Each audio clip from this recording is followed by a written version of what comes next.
தமிழ்நாட்டில் தொடர்ந்து நடைபெற்று வரும் பாலியல் வன்கொடுமைகள் மற்றும் சட்டம் ஒழுங்கு சீர்கேடுகளை கண்டித்து அதிமுக தலைமையிலான தேசிய ஜனநாயக கூட்டணி கட்சிகளின் சார்பில் கடலூரில் பாமக தலைவர் மருத்துவர் அன்புமணி ராமதாஸ் தலைமையில் கண்டன ஆர்ப்பாட்டம் நடைபெற்று வருகிறது. ஆர்ப்பாட்டத்தில் பாமக தலைவர் மருத்துவர் அன்புமணி ராமதாஸ் உரையாற்றி வருகிறார். அதன் நேரலை காட்சிகளை தற்போது பார்க்கலாம். தமிழக மக்களுக்கு ஒரு வேண்டுகோள். 5 ஆண்டு காலம் திமுக ஆட்சி செய்து தமிழ்நாட்டை நாசப்படுத்தியது போதும். இனியும் நீங்கள் பொறுத்துக் கொள்ளக்கூடாது. நான் சொல்வது குறிப்பாக பெண்களுக்கும் பெற்றோர்களுக்கும் நான் சொல்லுகின்ற ஒரு அன்பான ஒரு வேண்டுகோள். காரணம், தமிழ்நாட்டிலே பெண்களுக்கு பாதுகாப்பு கிடையாது. தமிழ்நாட்டை கடந்த காலத்தில் எத்தனையோ மன்னர்கள் ஆண்டார்கள். அதன் பிறகு வெள்ளையர்கள் ஆண்டார்கள். அதன் பிறகு சுதந்திரத்திற்கு பிறகு எத்தனையோ முதலமைச்சர்கள் ஆண்டார்கள். ஆனால் இத்தனை ஆட்சிகள் மத்தியிலே பெண்களுக்கு பாதுகாப்பு கிடையாத ஒரே ஆட்சி இந்த ஸ்டாலின் ஆட்சி தான். அதை பெண்கள் புரிந்து கொள்ள வேண்டும். ஏன்னா இன்னைக்கு வீட்டில் இருக்கிற அம்மாக்கள், என் பொண்ணு ஸ்கூலுக்கு போயிருக்கு, பத்திரமா திரும்பி வந்துருமா? என் பொண்ணு காலேஜுக்கு படிக்க போயிருக்கு, எப்படா வரும், பத்திரமா வருமா?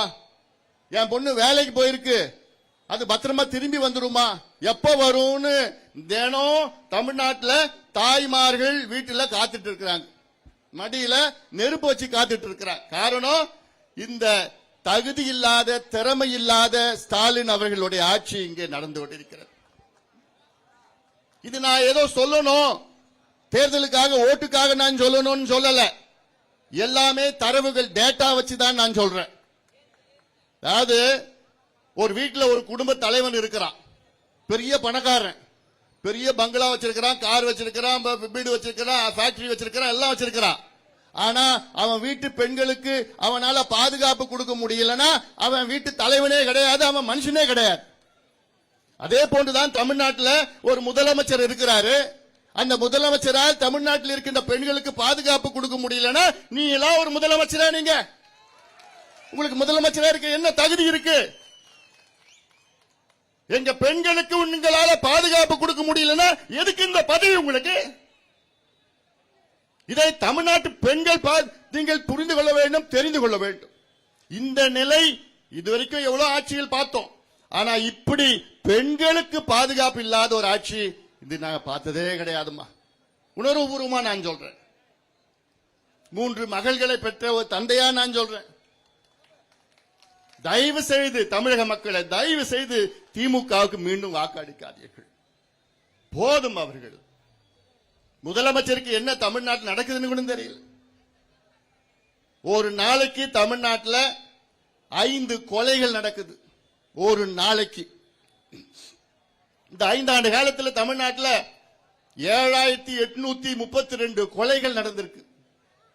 சராசரியா ஒரு நாளைக்கு 4.7 கொலை, 5 கொலை ஒரு நாளைக்கு கொலை. அவ்வளவு கொலையில எத்தனை பெண்கள் திறமை கொலை செய்யப்பட்டிருக்கிறாங்க? 1973 கொலைகள் பெண்கள் கொலை செய்யப்பட்டிருக்கிறாங்க. அவங்க என்ன பண்றாங்க? குழந்தைகள் 361 குழந்தைகள் கொலை செய்யப்பட்டிருக்கிறாங்க. இந்த குழந்தைகள் என்ன பண்ணி இருக்குது?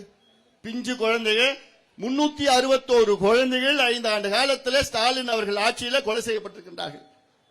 அந்த 361ல 38 குழந்தைகள் பாலியல் வன்கொடுமை செய்து கொலை செய்யப்பட்டிருக்கின்றார்கள். பாலியல் வன்கொடுமை என்ன தெரியுமாமா? ரேப் பண்ணிட்டான். யார? பிஞ்சு குழந்தைய. பிஞ்சு குழந்தைய பாலியல் வன்கொடுமை ரேப் பண்ணி கொலை பண்ணிருக்கிற கொடூரம் தமிழ்நாட்டில் நம்ம பார்த்துட்டு இருக்கிறோம். அதனால நான் சொல்றேன், தமிழ்நாட்டோட பெண்களே இன்னும் நீங்க பொறுக்காதீங்க, பொறுமையா இருக்காதீங்க. இவர்கள் தகுதியற்றவர்கள், ஆட்சி செய்வதற்கு தகுதியற்றவர்கள். அதே போன்று பெண்களுக்கு எதிரான குற்றங்கள் இந்த 5 ஆண்டு காலத்தில் 44,000 குற்றங்கள் பெண்களுக்கு எதிரான குற்றங்கள். அதுல பெண்களுக்கு எதிரான பாலியல் வன்கொடுமை குற்றங்கள் 2021 பெண்களை கடந்த 5 ஆண்டு காலம் பெண்கள் 2021 பெண்கள் தமிழ்நாட்டில் 5 ஆண்டு காலத்தில் பாலியல் வன்கொடுமை செய்திருக்கின்றார்கள்.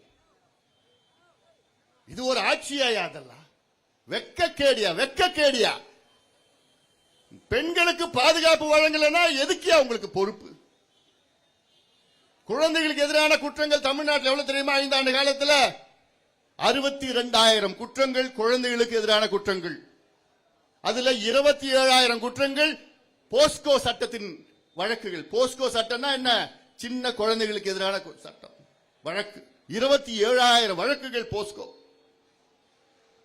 அப்போ எவ்வளவு மோசடி ஆட்சி நடக்குது இங்க. அதனாலதான் நான் மறுபடியும் சொல்றேன். ஆனா இந்த குற்றங்களுக்கு எல்லாத்துக்கும் என்ன தெரியுமா காரணம் தெரியலமா உங்களுக்கு? முதல் காரணம் முதலமைச்சர். அவருக்கு கீழே தான் காவல்துறை இயங்கிட்டு இருக்கு. அடுத்த முக்கிய காரணம் எங்க பார்த்தாலும் சாராயம், கள்ள சாராயம், டாஸ்மாக் சாராயம். தமிழ்நாட்டில் 4700 டாஸ்மாக் கடைகள் இருக்கிறது. தமிழ்நாட்டில் 1500 மணமகிழ் மன்றங்கள். மணமகிழ் மன்றங்கள் என்ன தெரியுமாமா? கிளப், கூத்தடிக்கிற கிளப். டாஸ்மாக் கடையை மூடுறானா பேருக்குன்னு ஒரு 500 கடையை மூடிட்டானுங்க. இங்க 1500 கிளப்பை திறந்துட்டானுங்க. கிளப்ல எப்ப போனாலும் குடிக்கலாம். ஆனா கேட்டா நாங்க 500 டாஸ்மாக் கடையை மூடிட்டோம். 25,000 சந்து கடைகள் இருக்கிறது. சந்து கடைலாம் தெரியலமா? 2 டாஸ்மாக் கடை நடுவுல சந்து கடை. ஒண்ணு இல்ல, 10 சந்து கடை இருக்கு.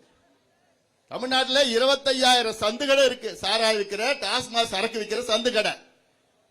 24 மணி நேரமும் சாராயம் கிடைக்குது. எல்லாம் பிளாக்ல கிடைக்குது. அந்த காசு யார்கிட்ட போகுது? ஸ்டாலின் அவருடைய குடும்பத்துக்கு போகுது. ஒரு பக்கம் மது, சாராயம், இன்னொரு பக்கம் கஞ்சா, போதை பொருட்கள். இந்த 5 ஆண்டு காலத்தில் எவ்வளவு கஞ்சா விற்பனை செஞ்சிருக்காங்க தெரியுமா? தமிழ்நாட்டில் 22 லட்சம் கிலோ. இது சும்மா நான் ஏதோ கணக்கு சொல்லல, எண்ணிக்கை சொல்லல. இது அரசு கொடுக்கிற தரவு, கவர்மெண்ட்டுக்கு வந்த தரவு. 2200 டன் கஞ்சா தமிழ்நாட்டில் 5 ஆண்டு காலம் விற்பனை செய்யப்பட்டிருக்கிறது. இவன் குடிச்சிட்டு கஞ்சா போட்டானா அவன் மனித மிருகமா மாறிடுறான். அவன் என்ன பண்றான்னு அவனுக்கே தெரியல.